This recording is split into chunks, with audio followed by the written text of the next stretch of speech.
Ah, effectivement, on m'a demandé une liste d'invités aussi. On t'a demandé une liste d'invités? Ouais. D'accord. Alors, on sait que Suspect 95 était présent à ta release party, mais est-ce que tu as senti la mobilisation du rap ivoire pour ce projet? Bah, oui, Suspect, c'est un pilier du rap ivoirien. Non, je veux parler des autres. Hein. Bah, pourquoi chercher beaucoup d'antennes si tu as un seul et qu'un seul te suffit pour regarder toutes les chaînes? Suspect suffit. Suspect tu as prouvé peut-être le rap ivoire aussi, comme les autres. Et s'il y a deux piliers, c'est déjà bien. Tant qu'il y a un qui est venu, moi, ça me va. Big up, Suspect, merci beaucoup. T'en as rien à faire que les autres ne soient pas là ou pas? Bah, après, moi, me concernant, ça a été toujours difficile. J'ai pas tellement eu le soutien de tout le monde. C'est pourquoi quand tout le monde a posté mon album, ça m'a étonné, tu vois. C'est moi-même, c'est une victoire pour moi qui est déjà Suspect. Parce qu'auparavant, toi et moi, on se connaît. Quand tu venais m'interviewer, il y avait des shows, il n'y avait personne, il n'y avait pratiquement aucun rappeur. Donc Suspect, même, ça me va bien, même, à 100%. D'accord. Karina? On n'a pas vu que Djevara aussi. Est-ce que tu regrettes son absence? Ça m'aurait fait plaisir qu'il soit là. Parce que c'est mon vieux père. Voilà. Ça m'aurait beaucoup fait plaisir qu'il soit là. Mais il n'a pas été là. Parce qu'il a milité aussi pour cet album. Oui. Et aujourd'hui, c'est disponible. Ça m'aurait vraiment fait plaisir qu'on vive ça ensemble. Et maintenant, il n'est pas venu. Comment tu te sens? Bon, un peu abandonné aussi. Mais bon, c'est la life, quoi. C'est mon vieux père. Ouais. Et comment tu as réagi quand tu as vu que il a publié vos conversations alors que tu as affirmé que tu l'avais invité? Bah, je me suis senti un peu trahi, mais comme c'est le papa, on peut jamais dire ça. Un enfant peut jamais dire qu'il se sent trahi par son père, mais publier un truc un peu privé de lui et moi, c'est une chose que j'aurais jamais fait aussi par rapport à lui, tu vois. Donc, mais j'ai pris ça comme ça parce que c'est le vieux père, c'est le papa. Est-ce que tu te souviens de comment tu l'as invité? Bah oui. C'était comment? Je lui ai envoyé déjà la pochette de l'album, ensuite la cover de l'album. Tu l'envoies comment? Oui. Par WhatsApp comme tout le monde, et après je lui ai envoyé l'invitation aussi par WhatsApp. Pourquoi comme tout le monde? Tu penses qu'il est comme tout le monde? Il représente... Non, c'est mon vieux père, c'est mon papa, c'est mon mentor. Il n'y a pas de guerre, c'est mon vieux, il n'y a pas de souci. C'est le côté comme tout le monde là. Oui. Est-ce que c'est pas ça le problème? Bah, peut-être que je suis allé de la mauvaise manière. Et voilà, c'est peut-être ça mon erreur. Ok, d'accord, oui. Tu as bien fait de dire ça comme ça. Est-ce que tu as prévu le rencontrer pour parler avec lui, surtout pour aplanir vos différends? Parce que visiblement, il y a des différends. Kedjevara, c'est mon papa. J'ai jamais fait de poste où je l'ai dénigré. Quand il a fait ses sorties ici, beaucoup de médias m'ont appelé pour entendre ma version. Je sais que ses ennemis veulent me voir parler mal de lui, mais je ne vais jamais leur faire ce plaisir. Kedjevara, c'est mon papa. Il n'y a pas de souci. Rencontrer mon papa, ça n'a jamais été un problème. Même si toi, le VP Ozone, aujourd'hui, tu deviens indépendant, tu quittes chez ta maman ou chez ton papa. Chose normale de la vie, c'est le processus. Mais laisse-moi terminer, s'il te plaît. Ça ne t'empêche pas de retourner, dire bonjour à papa, offrir des cadeaux à papa. Tu comprends? L'essentiel, c'est que papa voit que tu as un enfant qui veut aller de l'avant, qui doit soutenir s'il peut, et que tu peux faire sa fierté en réussissant. C'est ça le vrai défi. Donc on doit conclure que tu n'es même plus avec lui. Tu n'es même plus avec lui. Non, ça c'est clair, mais tu dois répondre à la question. C'est que, est-ce que tu as prévu le rencontrer pour aplanir vos différends? C'est pas un problème du tout.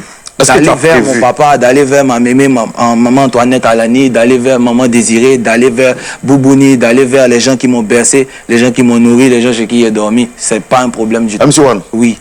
Tu réponds par oui ou par non? Bah oui. Est-ce que tu as prévu? Je te dis que c'est pas un problème, c'est que c'est oui. Est-ce que tu as prévu? Tu as prévu de le rencontrer? Mais bien sûr. Okay. Bien sûr. Tu regardes ta caméra et puis tu t'adresses à ton papa, Kedjevara, il est devant toi. Qu'est-ce que tu peux lui dire? Papa, c'est ton enfant, c'est la famille, il n'y a pas de problème, il n'y a pas de mouvement. On viendra à la villa 18 avril. On viendra manger avec tout le monde, maman Honorine, jouer au football avec mon petit frère que j'ai vu grandir, Raphaël et tout. C'est les malentendus, ça arrive dans la famille. Voilà, même dans le couple, les gens vivent pendant 10 ans, ils se disputent et ça les renforce. Ça renforce les liens, au contraire, ça les écarte pas. Voilà, c'est tout. Il y a une phrase dans ton album qui m'a choqué. Je ne sais plus c'était quoi le titre. Laquelle? Le rap français a besoin d'innovation. Dans Tranquillement Tranquille. Tranquillement Tranquille, n'est-ce pas? Oui. Tu as dit le rap français a besoin d'innovation. Ouais. C'est toi qui dis ça? Bah oui, parce que MC One, c'est un jeune audacieux. Ça, je te l'apprends pas. Toi-même, tu sais comment j'ai dû m'imposer dans le game en Côte d'Ivoire. C'est avec beaucoup d'audace, avec beaucoup de clash et tout. Et quand je dis le rap français a besoin d'innovation, je parle de moi, je parle pas forcément du rap français. D'innovation parce que MC1 a quelque chose à apporter à la musique francophone et non au rap français. C'est ça en fait. Ah, tu as dit le rap français a besoin d'innovation. Hein. Après, on chante en français. Même quand tu chantes, tu rimes. Et quand tu rimes, c'est comparé au rap. Donc quand je dis le rap français, c'est parce que dans toute musique, il y a des rimes et c'est en globalité. Ah, tu voulais dire le rap francophone en fait. La musique francophone. La musique francophone. Parce que le rap, c'est aussi de la musique. D'accord, on va revenir sur l'album, sur la cover. On te voit sur une sorte de colline, en train d'observer une cité, n'est-ce pas? Et avec la carte de l'Afrique dans le dos, n'est-ce pas? Eh bien, c'était quoi? Qu'est-ce que tu voulais exprimer? C'était quoi le message? Bah, déjà, le titre de cet album, La Conquérant, j'avais ça en tête depuis très longtemps. Et j'ai voulu vraiment faire une pochette pas comme les autres, mais une pochette qui exprime vraiment la vision de MC1. Tu vois, cette pochette, elle annonce ma vision. C'est pas seulement cet album. Ça annonce beaucoup de choses que j'ai vécues, que j'ai traversées depuis ma naissance, depuis mon premier contrat, depuis 18 avril, depuis Sony et tout ça. Sur cette pochette, j'ai l'Afrique sur le dos.